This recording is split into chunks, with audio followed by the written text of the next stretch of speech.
जय हिंद। आज हम बात करेंगे मौद्रिक नीति की। हमने आरबीआई के बारे में जाना, उसके कार्य के बारे में जाना। उसके कार्य के अंदर ही है मौद्रिक नीति यानी कि मॉनेटरी पॉलिसी। ये पॉलिसी भी आरबीआई ही बनाता है। तो ये मौद्रिक नीति की परिभाषा मेंस में भी लिखनी होती है। तो हम ध्यान देंगे कि मौद्रिक नीति किसे कहते हैं। यानी कि यह आर्थिक नीति का वह घटक होती है जिसके माध्यम से केंद्रीय बैंक यानी कि आरबीआई अर्थव्यवस्था में मुद्रा आपूर्ति का नियमन करता है। यानी कि अर्थव्यवस्था के अंदर कितनी मुद्रा की सप्लाई होनी है, कब कब मुद्रा की सप्लाई को रोकना है, यानी कि ये सारे के सारा नियमन, मुद्रा आपूर्ति का सारा नियमन जो है आरबीआई करता है, उसे ही मौद्रिक नीति कहा जाता है। और दूसरी परिभाषा क्या करते हैं इसकी कि यह वह नीति होती है जिसके माध्यम से केंद्रीय बैंक अपने अस्त्रों या उपकरणों, अस्त्रों या उपकरणों का मतलब क्या, सीआरआर, एसएलआर, ओएमओ,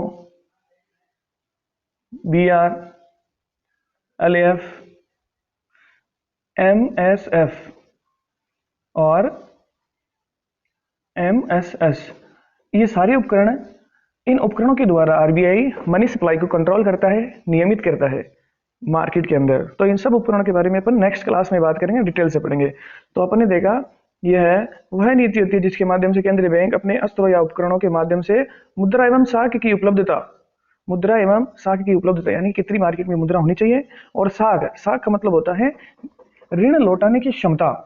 तो मुद्रा एवं साख की उपलब्धता और उसका एंड यूज, मुद्रा का अंतिम यूज, और उसकी साख की लागत के ऊपर ब्याज। यानी कि आपकी साख के ऊपर कोई आपको पैसा तो दे देता है कि आपके पास आप पैसा लौटाने की क्षमता रखते हैं, उसको ऊपर कितना ब्याज लगना चाहिए, ये भी आरबीआई तय करता है। तो ये सब तय किस माध्यम से करता है, मॉनेटरी पॉलिसी यानी कि मौद्रिक नीति के माध्यम से। अब मौद्रिक नीति के उद्देश्य क्या होते हैं। मौद्रिक नीति का पहला उद्देश्य होता है मूल्य स्थिरता, यानी कि मार्केट के अंदर मूल्य स्थिर रहे, महंगाई आसमान ना छूले, तो महंगाई को कंट्रोल करने का उद्देश्य होता है। दूसरा उद्देश्य होता है इसका आर्थिक वृद्धि करना, यानी कि डेवलपमेंट भी हो, हमारी जीडीपी ग्रोथ करे, ज़्यादा से ज़्यादा हमारी अर्थव्यवस्था बड़ी हो।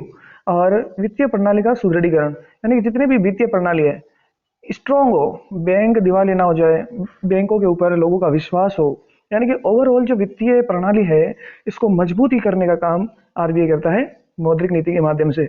अगला है विनिमय दर स्थिरीकरण। ये जो रुपए होते हैं उसकी विनिमय दर को भी कंट्रोल करता है। यानी कि एग्जांपल के तौर पर अभी एक रुपए का, एक डॉलर के अंदर 80 रुपए आ रहे हैं। तो जिस तरह से वैल्यू गिर रही है रुपए की, तो इसको भी कंट्रोल करने का काम आरबीआई करता है। वो कैसे करता है अपन नेक्स्ट क्लास में बात करेंगे कि किस तरह से वो डॉलर को खरीदता है, किस तरह से डॉलर को बेचता है। डॉलर आता है तो मनी सप्लाई बढ़ जाती है, इससे महंगाई बढ़ जाती है, इससे मूल्य की वैल्यू कम हो जाती है। और जैसे ही डॉलर बेच देता है, रुपए अंदर आ जाता है, आरबीआई के पास रुपए आ जाता है, तो इससे रुपए की वैल्यू बढ़ जाती है। और रोजगार सृजन का काम भी आरबीआई करता है मौद्रिक नीति के द्वारा। रोजगार सृजन काम कैसे करता है कि भाई बैंकों को, अगर बैंकों की लोन देने की रेट, ब्याज दरें कम हो जाएंगी तो लोग ज़्यादा से ज़्यादा लोन लेंगे, फैक्ट्रियाँ लगाएंगे, तो फैक्ट्रियाँ लगेंगी तो रोजगार उत्पन्न होगा।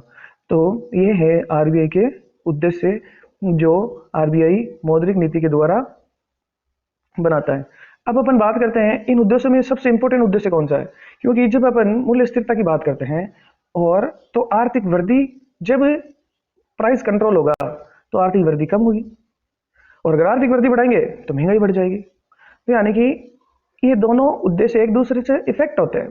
तो 2014 से पहले आरबीआई इन दोनों को बैलेंस करके चलता था, लेकिन 2014 में उर्जित पटेल समिति बनी। उसने कहा कि मूल्य स्थिरता को मेन रखो, मेन उद्देश्य आरबीआई का होना चाहिए कि मूल्य स्थिर रखे, और इसको सेकेंडरी माने, आर्थिक वृद्धि को क्या माने, सेकेंडरी माने, ये उर्जित पटेल समिति ने कहा था।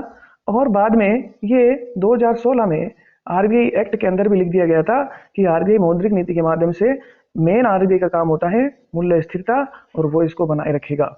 जय हिंद। नेक्स्ट क्लास में अपन बात करेंगे जितने भी ये उपकरण होते हैं मौद्रिक नीति के, किस प्रकार से मनी सप्लाई कंट्रोल होता है, इन सब के बारे में डिटेल से बात करेंगे। जय हिंद, जय भारत।